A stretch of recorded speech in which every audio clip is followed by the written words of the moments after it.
Today I begin a new life. Today I shed my old skin, which hath too long suffered the bruises of failure and the wounds of mediocrity. Today I'm born anew, and my birthplace is a vineyard where there is fruit for all. Today I will pluck grapes of wisdom from the tallest and fullest vines in the vineyard, for these were planted by the wisest of my profession who have come before me, generation upon generation. Today I will savor the taste of grapes from these vines, and verily I will swallow the seed of success buried in each. A new life will sprout within me. The career I have chosen is laden with opportunity, yet it is fraught with heartbreak and despair. And the bodies of those who have failed, were they piled one atop another, would cast a shadow down upon all the pyramids of the earth. Yet I will not fail as the others, for in my hands I now hold the charts which will guide me through perilous waters to shores which only yesterday seemed but a dream. Failure no longer will be my payment for struggle. Just as nature made no provision for my body to tolerate pain, neither has it made any provision for my life to suffer failure. Failure, like pain, is alien to my life. In the past I accepted it as I accepted pain. Now I reject it, and I am prepared for wisdom and principles which will guide me out of the shadows into the sunlight of wealth, position, and happiness, far beyond my most extravagant dreams, until even the golden apples in the garden of Hesperides will seem no more than my just reward. Time teaches all things to him who lives forever, but I have not the luxury of eternity. Yet within my allotted time I must practice the art of patience, for nature acts never in haste. To create the olive, king of all trees, 100 years is required. An onion plant is old in 9 weeks. I have lived as an onion plant, and it has not pleased me. Now I would become the greatest of olive trees, and in truth the greatest of salesmen. And how will this be accomplished? For I have neither the knowledge nor the experience to achieve greatness, and already I have stumbled in ignorance and fallen into pools of self-pity. The answer is simple. I will commence my journey unencumbered with either the weight of unnecessary knowledge nor the handicap of meaningless experience. Nature already has supplied me with knowledge and instinct far greater than any beast in the forest. And the value of experience is overrated, usually by old men who not wisely and speak stupidly. In truth, experience teaches thoroughly, yet her course of instruction devours man's years. So the value of her lessons diminishes with the time necessary to acquire her special wisdom. The end finds it wasted on dead men. Furthermore, experience is comparable to fashion. An action that proved successful today will be unworkable and impractical tomorrow. Only principles endure, and these I now possess, for the laws that will lead me to greatness are contained in the words of these scrolls.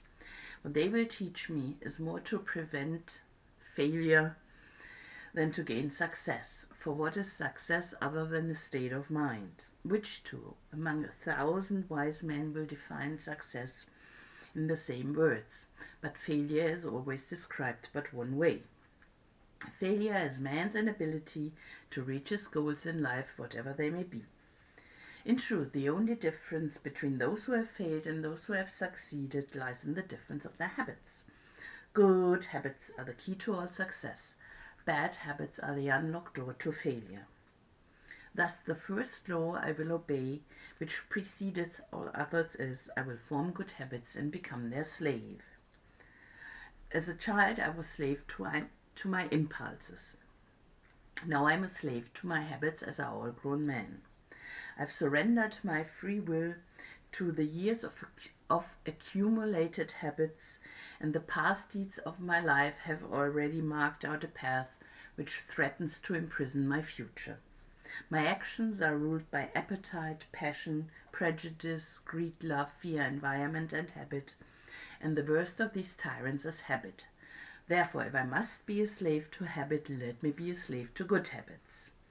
My bad habits must be destroyed and new furrows prepared for good seed.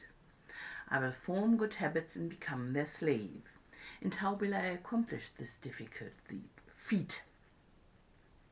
Through these scrolls it will be done, for each scroll contains a principle which will drive a bad habit from my life and replace it with one which will bring me closer to success. For it is another of nature's laws that only a habit can subdue another habit. So in order for these written words to perform their chosen task, I must discipline myself with the first of my new habits, which is as follows. I will read each scroll for 30 days in this prescribed manner before I proceed to the next scroll. First, I will read the words in silence when I arise. Then I will read the words in silence after I have partaken of my midday meal. Last, I will read the words again just before I retire at day's end. And most important on this occasion, I will read the words aloud. On the next day, I will repeat this procedure and I will continue in like manner for 30 days. Then I will turn to the next scroll and repeat this procedure for another 30 days.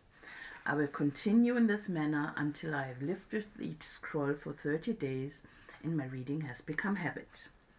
And what will be accomplished with this habit? Herein lies the hidden secret of all man's accomplishments. As I repeat the words daily, they will soon become a part of my active mind.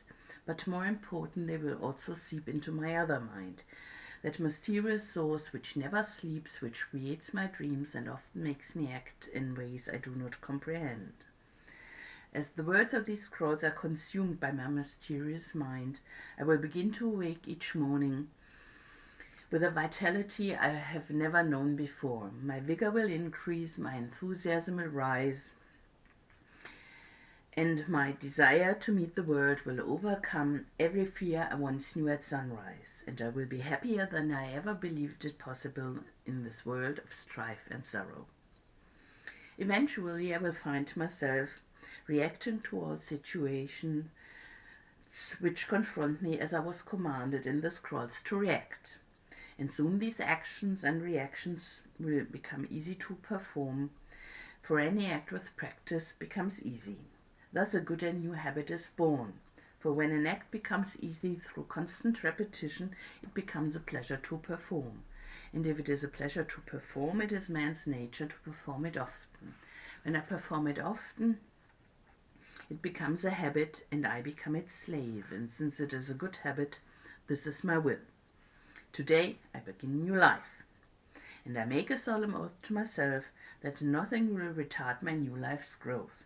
I will lose not a day from these readings, for that day cannot be retrieved, nor can I substitute another for it. I must not, I will not break this habit of daily readings from these scrolls, and in truth, the few moments spent each day on this new habit are but a small price to pay for the happiness and success that will be mine. As I read and reread the words in the scrolls to follow, never will I allow the brevity of each scroll nor the simplicity of its words to cause me to treat the scroll's message lightly. Thousands of grapes are pressed to fill one jar with wine, and the grape skin and pulp are tossed to the birds.